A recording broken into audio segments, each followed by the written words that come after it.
Great song. True, true, true. We're now moving into our relationship with our body, the final frontier. These are the voyages of the starship, earthly incarnation. You can make it here in a body. You can make it anywhere. It is through the physical body that the highest and greatest purpose of life is achieved. A person only calls it the physical body in ignorance. Once the knowledge has come, you begin to look upon it as the sacred temple of God. Hazrat Inat Khan said that, a great Sufi master. The Bible says the body is the temple, or the template of the Holy Spirit, that God dwells in you as you. And the Course in Miracles says, as Charlie said, the body is a means of communication. It takes on the role assigned to it by the mind. In unity, we say that we are spirit, soul, and body. Spirit, soul, and body. That is our nature. It's like the water tower, the gallon jug of the soul, and the cup is the personality attached to the body.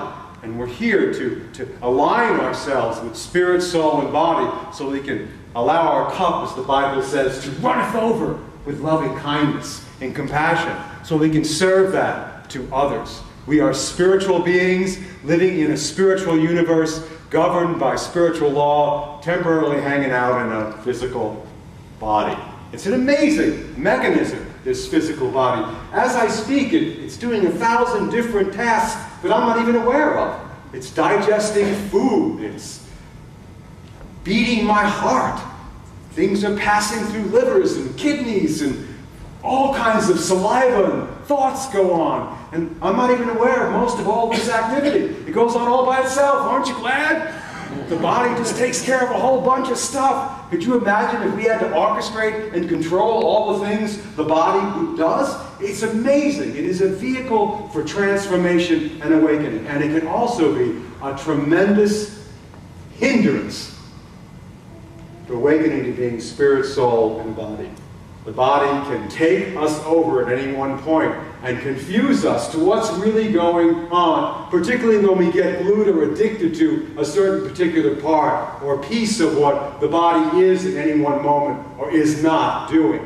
And throughout our history, we had different moments where we had individual approaches towards the body. For a long time, the approach was beat the body up. The body is evil. Evil, puritanical Western culture beat up the physical body. Didn't know what to do with normal sensation, security, and power energies in the body. So we thought it's bad. Deny them, push them down. And of course, incredible things happen when we do that. Siddhartha himself, who was the one who awoke to being the Buddha, he's for 5 years with 5 other disciples. He spent time in the woods, and all he was eating was a grain of rice, bird droppings, and any water that would fall on his tongue. He was totally denying his physical body. And one day while he was sitting under a tree, almost dead from being emancipated, not taking care of his body, down the river came a boat, and there was a teacher and a student, and he was talking about an instrument. He was saying, when you tighten the string of your instrument,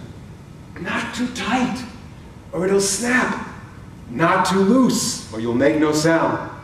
And Buddha went, oh, not yet Buddha, but he was getting there, said, I've been doing it too tight, too tight. And he went down to the water and immersed himself with the water buffaloes. And for the first time, I imagined him dunking his dreadlock hairs under the water. And he drank, and he drank, and he looked right at the water buffalo, and he said, not too tight, not too loose, just right, just right. That's the relationship with the body that we are to have. The body is an amazing device, and it almost at times seems to have a mind of its own. And at any one moment, something can take over the body and take over our complete awareness. Just go to a doctor and get a diagnosis that something's wrong with your body. And watch how quickly your body becomes a focus of your mind. That we all know that that can happen just like that to any one of us. Or the body can all of a sudden become center stage to some other grand delusion. My grand delusion was 1992. You know, I have to admit this now. I'm going to tell you something none of you know. I'm a bodyaholic.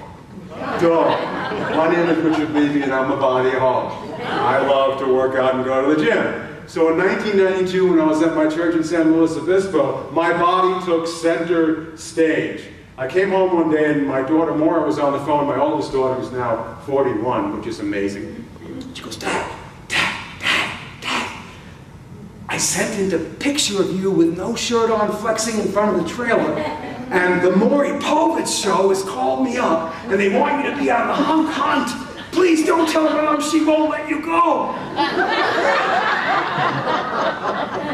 And I said, what is a Povich? I had no idea. I watched no daytime TV. I still don't. I had no idea what it was. I quickly found out later on. And a hunk hunt, it's a bunch of pictures that get sent in, and regular people, not bodybuilders or weightlifters, just regular Joes who like to stay in good shape, dads, moms, uncles, brothers, and they get on the show. So I asked Maureen if she thought that I could do that. You know, what do you think? And she said, well, your ego, yeah, well, I think you can handle it. Let's find out more about it. We did. It looked clean. I went to my board in San Luis Obispo, and they said, well, you love working out with your body. And in Unity, we teach your spirit, soul, and the body. So sure, go ahead and do it, but please keep your pants on. That's very important. Which I did. I did do that, and I got on the Maury Povich show. I got my 2 hours of fame. A big deal. There it was. I was just, you know, this is my thing. And what I got to do was see how cut I could get for the month before the show. I really loved doing that, to see how much I could blow up the illusion. And so I went there, and I got on the show, and you know, I came back home, and all of a sudden I was an instant celebrity. Everybody recognized me, because what was going on was they kept showing the clip of my going down the stage on the Maury. Believe it or not, he's a minister and 42 years old. Please welcome Sam That was all that was on the show. That was the whole show, but they kept showing the one clip that was the whole thing. You know, don't miss Richard Levy, blah, blah, blah, blah, blah. Richard Levy, blah, blah, blah. In fact, that's the picture from the Povich show. That's me 20 years ago. And that's my daughter Maura 20 years ago, which is really kind of frightening, actually, right before makeup. That was where we were. Don't leave it up there too long. I get so distracted. It's like narcissists right falling into the well. Shut it off, please. And when I got back home, I was recognized everywhere. The television cameras came to the church in San Luis Obispo, Unity. They had a big article in the paper that said, "Preacher pops pecs on the Povich show." Big deal. And for a big deal, for a moment, I was a big deal. I thought they'd be calling me for movie contracts and lottery applications. Oh gosh, so many phone calls. Not one person called. Nothing happened. It just was a couple of weeks of my life. It came and went and was gone, just like your body. It is, it has a time, and then it isn't. It comes and goes. It's finished. By the way, I'll be showing the clip on Wednesday night if you want. It was not appropriate for Sunday, so if you want to see it, I have no DVD version that's on the CD from Sunday, but I'll be showing it. But the body's just like that. When the body takes center stage and we lose our sense of relationship with it, we lose focus. It's so easy to think that your athletic prowess, if you have it, and your good looks is always going to be with you. And the truth is, it isn't. It's going to change. If your identity is focused towards that, to the body, and thinking that's who you are, at some point you're going to be very disappointed, because there'll always be somebody who'll come along who's going to be prettier than you are. When I was walking into the stage, I was backstage with this beautiful, handsome 24-year-old who was going on before me, wouldn't you know it? He was just perfect specimen. Am I going to follow this guy? What am I going to look like behind him? And he knew I was a minister. So he was so nervous about going on the stage and walking down. And of course, I wasn't nervous about the stage, a little bit about the shirt thing, but you know, I'm always on stage. It was not a big deal for me. He goes, would you please pray with me? I'm just so nervous. So, sure. And I put my hands over his and I said, Father, forgive us. We don't know what we do. This is ridiculous. This is just our egos, don't you know this? And of course, then he laughed and he smiled. I grew up with two sisters that were gorgeous. My mother would look like Katharine Hepburn. My sister, Lisa, was an incredible athlete. Everything she did, she could do better than anybody. She could water ski, she could ride horses. She just excelled. And the truth is now, all these years later, through injury and just natural aging, none of that's true anymore. the body's no longer taking center stage in that way. It's taking center stage in a different way. You have to develop a relationship with the body because we're in one for the duration, right? And darling, you look marvelous, and you need to see that whether you're middle or old or just starting out. Begin to love the body where it is, to begin to love yourself right where you are.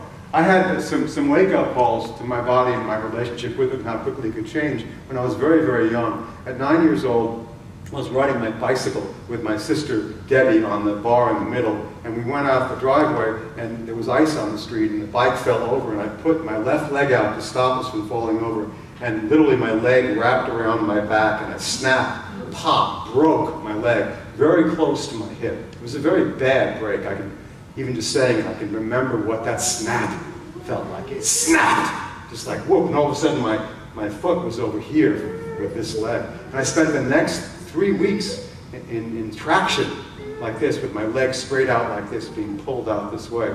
And then I ended up having to get this huge cast. Now this is a lot of years ago that I had to wear around my waist like this, and I walked with crutches for months. And when they finally took it off and cut it off, my leg looked emancipated. It was like a little chicken leg. And then I ended up limping for another 2 months. So there I was, one moment, very healthy, 9-year-old boy, 10-year-old boy, and the next moment, I'm someone who, for a year, walking with a limp and a gimp. That so quickly, the relationship with the body, in one small moment, can change. Now, 2 years later, I'm coming home from Hebrew school. I'm going to be a good Jewish boy. I'm going to get bar mitzvah. I'm driving home with a spiritual purpose, and a woman in a car, drunk, hits me 45, 50 miles an hour on the bicycle, that bicycle thing.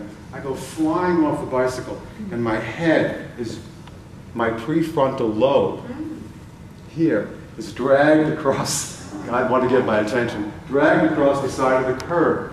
And I wasn't knocked unconscious, so I had a cut in the back of this leg. And the next thing I know, I'm being wheeled in on a gurney to another hospital again for another moment at 12 years old. And my mother and father were behind me, and unbeknownst to them, because I could hear them, I had hearing then, I could hear what they were saying. My mother and my father said, "It's such a shame. He was such a good-looking boy." Now, I'm 11, 12 years old, and to me, I'm going to turn into the son of Frankenstein. He said, "Doo-doo," you know, I'm going to be Frankenstein. I'm sorry, Mel Brooks, I couldn't help it. And I'm under the knife getting surgery, sewn up, and they didn't do any kind of anesthesia, so I was awake for it. It was local. And I had an incredible, I couldn't feel it, but as they were, just imagine, you're lying down and see this thing going through your head like this. I had 38 stitches up here. I knew, beyond a shadow of a doubt, that this thing that they were operating on wasn't me.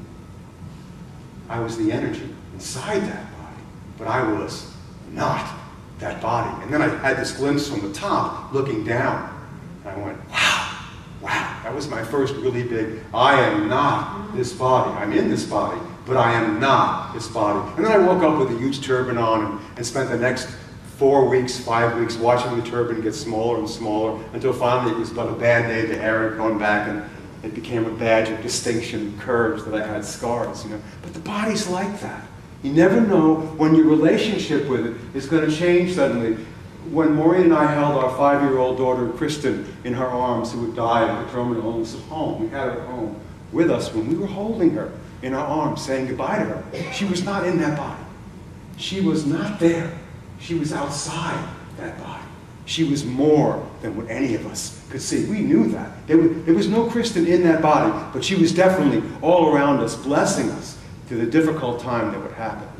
In the book, he tells us the body is the vehicle of the soul to learn the lesson of love while we dance and play on planet Earth. That's the role that the body takes on. When it's in its authentic relationship with the truth, it's a vehicle and a channel through which the soul manifests itself in the body to awaken to the lesson of love while dancing on planet Earth. I have a Subaru outside that I love. I love my Subi Blue. It's my Subaru. But I am more than just my Subaru. It's a vehicle. It takes me from one place to the next. It's getting dinked and, matched up, and it's going to happen. It's going to get old, deteriorate, and die someday. But it's my vehicle while I'm here. And I'm the energy that drives the vehicle. I have a body. It looks pretty good for now, but it's not the body that it was 20 years ago. I can't lift what I lifted then. I can't hear anything. I can't remember anything. I can barely see it. It's changing. My relationship to this body is changing. Well, you still look pretty good. You know, but it's not the same as I was then. And you know what? I'm happier now than I was then. With all the publicity and all the people, I'm happier now with being 61, being in the body that I'm in. You begin to develop a relationship with the vehicle and the channel. The spirit and soul are ever strong and powerful. The body's going to do what it does. It's going to do what it does. It will keep changing. I make a prediction. It's going to keep changing. So in the culture that he talks about in this book, India, they have a very different relationship with the body and your stages or segments of life. They call them ashramas. And I think that's the right word for it, ashramas, the ashram of the body. And they say we live in stages, and everybody's aware of this when you grow up in India. What a different picture this would be if we had this idea. The first one is birth to 20 years old. That's the first segment or section of your life. That's when you're a student, and you're learning everything. See my granddaughter, she does it, she's 6 years old. She misses nothing. She takes everything in, and she's learning way more than what we think and hearing a lot more than we know. She's a student from birth to 20. And then from 20 to 40, well, then you're doing the household thing. Maybe, whatever it is for you. Profession, plastics, my boy. Take over the family business. That's the second segment, 20 to 40. You get with your profession, you raise your family. And then all of a sudden you find yourself being 60. No, what's that? 40 to 60. 40 to 60. I think I blew that last time too. 40 to 60. I don't know how I live without Maureen. Thank you, baby. I went right by that. 40 to 60. And that's a time when you still have a family, but you're saying goodbye to them. Your kids are going to college. It's going to happen in a moment, you guys. They'll be on their way before you know it. And you're starting to feel the leaning towards the other side. You're saying goodbye to some things that are yours to leave behind, and you're saying hello to some things that are your next series of lessons. You're moving along the road from 40 to 60. And then when you get to 60 to 80, in India they say, lucky you! Lucky you! Now you get to work on your spiritual practice full-time. That's what it's about now. Now you go see sages and teachers and go to Oneness University. We're all doing that now. We got to add years on it. We start early. But the truth is, in India they say, this is not a time to feel like your life is over. This is the time when it's beginning. Your life is now coming to a close at the physical level so you can wake up to the spiritual essence of what you are. This is not a terrible time, the worst segment of your life. This is the best possible time. And people in that culture look at older people with a sense of wisdom. And they honor them. They actually, someone who's older gets their feet touched. Just because they're older. They're wiser. They've been around for a while. So you touch their wisdom. Could you imagine living in a culture that honored that instead of how we treat each other? Oh, look at you, you old. Look at your hair. Get it tipped. Get it snipped. Get it cut, you know? Get rid of those wrinkles. Take these pills. Feel like you did when you were 40 or 20. I don't want to feel like I did when I was 40 or 20. I want to feel like I'm feeling now and enjoy the body that I'm in, where it is right now. Acceptance plays a huge part in the healing and awakening to the body being the vehicle of the soul to channel energy into the spirit. So one of my greatest teachers for that, and someone who ended up being a friend of ours as well too, we got to spend a few moments of personal time with him, was Ram Dass, who's still a great teacher. And in this book called Still Here, he just says these amazing things about what he calls his stroke of good luck. God stroked me. He says, I want to be part of that network of compassion which brings the multitude of beings back to the one, to love, to consciousness, to all of it. I'd like to bring myself and everyone else to that awareness. That's always been my central purpose. The stroke took away a lot of ego distractions, brought me back to my soul's purpose. This next paragraph is precious. That's what healing is all about. Anything that takes you back to your soul's purpose. In the distinction that I make between healing and curing, Healing is what brings us closer to God. Curing means bringing you back to what you were. But if what you were wasn't closer to God, then you have not been healed. I haven't been cured of my stroke, but I have definitely been healed by it. Healing moves us closer to the one. And if you're the one, then you're whole. That's the ultimate in healing, making whole. Because there's no longer anything left out, including your sickness, including your failing, whatever it is that's going on in your body. If you use it for the soul's purpose to awaken, everything becomes a gift. Whether you're 20 or 30 or 40 or 50 or 60 or healthy or sick, you use it all for grist for the mill, for your soul's purpose to awaken to the truth of who you are, beyond, within, and all around your body. I want to end with a wonderful paragraph in this book, One Soul, One Love, One Heart. And by the way, I wrote to John Welshons, the author of the book we've been studying for these last couple of weeks during the summer, the last couple of months. And I just said, I know you're busy, you're not going to write back, but I want you to know that our congregation, 200 people in San Luis Obispo, in Wilmington, North Carolina, are loving and enjoying this book. We're doing it on Sunday classes, we're doing it on Wednesday nights, we have book clubs studying it, and as a Unity minister who has to come up with a different way to say the same thing over and over again, you have given me a wealth of information. And I want you just for a moment to feel my gratitude and the gratitude of all the people who are learning so much from your book. Within hours, he emailed me back. Oh, by the way, I also put a link in to one of my YouTubes for one of my talks. I couldn't help it. And he said, well, that was certainly a spirited presentation. I said, after about 3 lifetimes, I grow on you. And he said, thank you so much. And he goes, I would love to come to your church, be with your people. So I said, wow, wow, wow, wow, wow. That would be sweet, wouldn't it? If we regard aging with openness and gratitude rather than fear and aversion, a new universe of possibilities opens up before us. Gray hairs and wrinkles become badges of accomplishment, signposts on the spiritual path, reminding us that time is always short, reminding us to live and love fully every day and stay focused on the things that are really important. Thus, the body becomes not the vehicle for only our soul, but also a schoolroom for our awakening.